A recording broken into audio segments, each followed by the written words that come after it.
राजधानी दिल्ली समेत उत्तर भारत के विभिन्न क्षेत्रों में हवा बहुत खराब हो गई है। हिमाचल से लेकर हरियाणा, दिल्ली और उत्तर प्रदेश के 12 स्थानों पर शुक्रवार को औसत वायु गुणवत्ता सूचकांक AQI 300 के पार दर्ज किया गया। दिल्ली में 38 निगरानी केंद्रों में से 18 में AQI 400 से अधिक रहा, जो गंभीर श्रेणी में है, यानी दिल्ली की हवा में घुला जहर लोगों को बीमार बना देने के लिए काफी है। हवा की गति कम होने से सुबह आसमान में धुंध की मोटी परत छाई रही। केंद्रीय प्रदूषण नियंत्रण बोर्ड CPCB के मुताबिक सोमवार तक वायु गुणवत्ता में सुधार की कोई उम्मीद नहीं है। कॉप यूनिवर्स की तीसरी किस्त सिंघम 3 से सिनेमाघरों में धमाल मचाने के बाद अजय देवगन और रोहित शेट्टी की जोड़ी अब सभी की पसंदीदा जोड़ी कॉमेडी फ्रेंचाइजी लेकर आ रही है। अब गोलमाल 5 में साथ काम करेगी निर्देशक रोहित शेट्टी और अभिनेता अजय देवगन की जोड़ी। बॉलीवुड की सबसे पसंदीदा कॉमेडी सीरीज गोलमाल फ्रेंचाइजी निर्देशक रोहित शेट्टी के करियर में मील का पत्थर साबित हुई है। सिंघम अगेन में धांसू एक्शन देखने के बाद अब प्रशंसकों को कॉमेडी फिल्म गोलमाल 5 का बेसब्री से इंतजार है। मीडिया रिपोर्ट्स के अनुसार रोहित शेट्टी ने गोलमाल 5 के आने की बात कही है। झारखंड में मुख्यमंत्री हेमंत सोरेन के निजी सचिव सुनील श्रीवास्तव के रांची स्थित आवास पर केंद्रीय एजेंसी की छापेमारी चल रही है। जानकारी के मुताबिक आयकर विभाग मुख्यमंत्री सोरेन के करीबी और अन्य के ठिकानों पर छापेमारी कर रहा है। रांची और जमशेदपुर समेत 9 जगहों पर छापेमारी की जा रही है। यह कार्रवाई झारखंड में विधानसभा चुनाव से कुछ दिन पहले की जा रही है। इन चुनावों में कांग्रेस, राजद और वाम दलों के साथ गठबंधन में सीएम सोरेन के नेतृत्व वाली झारखंड मुक्ति मोर्चा JMM और भारतीय जनता पार्टी के बीच कड़ी टक्कर है। राज्य कर विभाग के सबसे भ्रष्ट और खराब छवि वाले अधिकारियों की सूची शासन ने मांगी है। इस संबंध में प्रमुख सचिव राज्य कर एम देवराज ने समीक्षा बैठक में सभी जोनल आयुक्तों और संयुक्त आयुक्तों को निर्देश दिए हैं। प्रत्येक जिले में सचल दल और विशेष जांच दल SIB के एक सर्वाधिक भ्रष्ट अधिकारियों के नाम मांगे गए हैं। जोनवार समीक्षा करते हुए प्रमुख सचिव ने प्रदेश के सभी अपर आयुक्त ग्रेड 1 और अपर आयुक्त ग्रेड 2 SIB को निर्देश दिए कि SIB और सचल दल के सबसे भ्रष्ट व खराब अधिकारियों के नाम तत्काल बताएं। जोन स्तर पर सबसे खराब परफॉर्मेंस और खराब छवि वाले अधिकारियों के नाम भी मांगे गए हैं।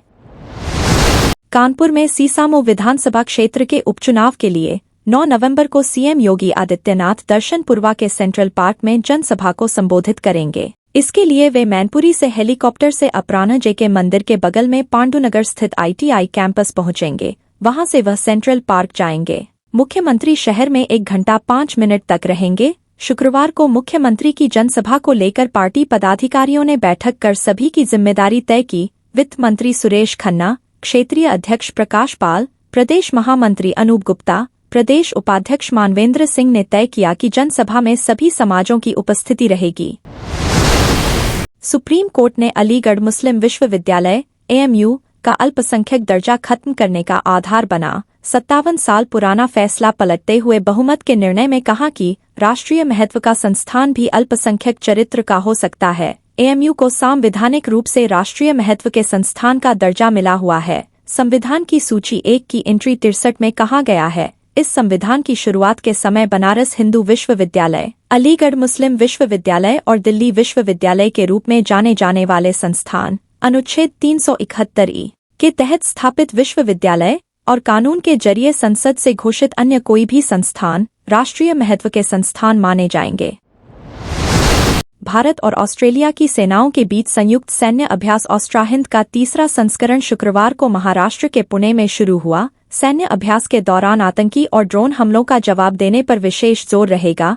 दोनों पक्ष संयुक्त अभ्यास के तहत सामरिक संचालन करने की रणनीति, तकनीक और प्रक्रियाओं में अपने सर्वोत्तम तरीके साझा करेंगे। वार्षिक सैन्य अभ्यास 21 नवंबर तक चलेगा। ऑस्ट्राहिंद का आयोजन भारत और ऑस्ट्रेलिया में बारी बारी से किया जाता है। दिसंबर 2023 में ऑस्ट्रेलिया में इसका आयोजन किया गया था। यह अभ्यास दोनों पक्षों के सैनिकों के बीच भाईचारा और सौहार्द विकसित करने में भी सहायक होगा।